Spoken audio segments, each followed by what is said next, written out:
पालिकेच्या पंचवार्षिक निवडणुकीचा प्रचार शुभारंभ आज इथं संपन्न झाला।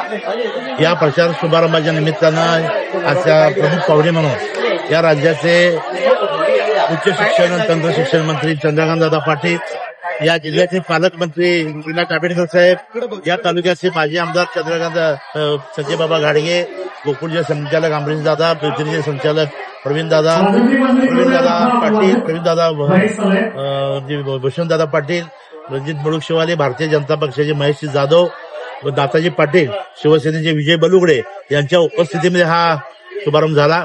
या मुरगुड नगरीमध्ये मागच्या 5 वर्षांमध्ये केलेली विकासाची कामं आम्ही जनतेसमोर मांडलेली आहेत आणि नव्यानं आम्ही काय कामं करणार त्याचा जाहीरनामाही मांडलेला आहे। या मुरगुडमध्ये जो पाणी पुरवठा होतो तो अधिक ताकदीनं व्हावा यासाठी सुद्धा काही योजना आम्ही घेतलेल्या आहेत।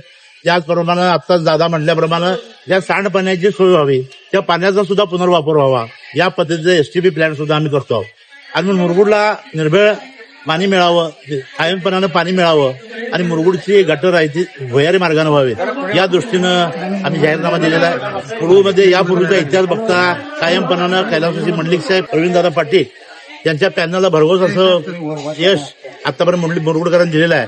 त्याहीपेक्षा जादा यश मिळावं या पद्धतीची अपेक्षा मान्यवरांनी व्यक्त केलेली आहेत आणि गेल्या 2-4 दिवसामध्ये वातावरण बघितल्यानंतर निश्चितपणानं मुरगुडमध्ये शिवसेना, भारतीय जनता पक्ष 21-0 अशा पद्धतीचा अभूतपूर्व विजय मिळेल याबद्दल माझ्या मनामध्ये शंका आहे। मला एकटं पाडण्याचा कुठेतरी प्रयत्न केला, जनता तुमच्यासोबत आहे, त्याबद्दल तुम्हाला काय?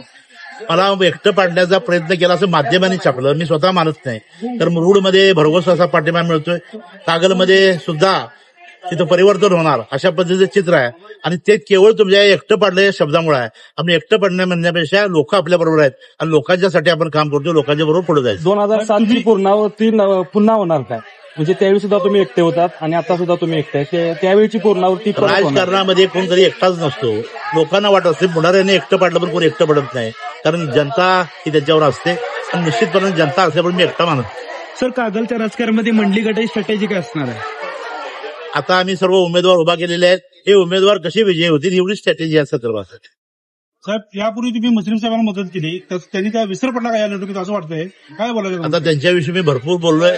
आता त्यांनी सांगितलं काय ते भरले बात दूर तर जाय, आता मला सुद्धा सगळं त्यांचं अंडी पिल्ली माहिती आहेत, किती लांब न्यायचं असं ते न्यावं, मी सुद्धा त्यासाठीच तयार आहे।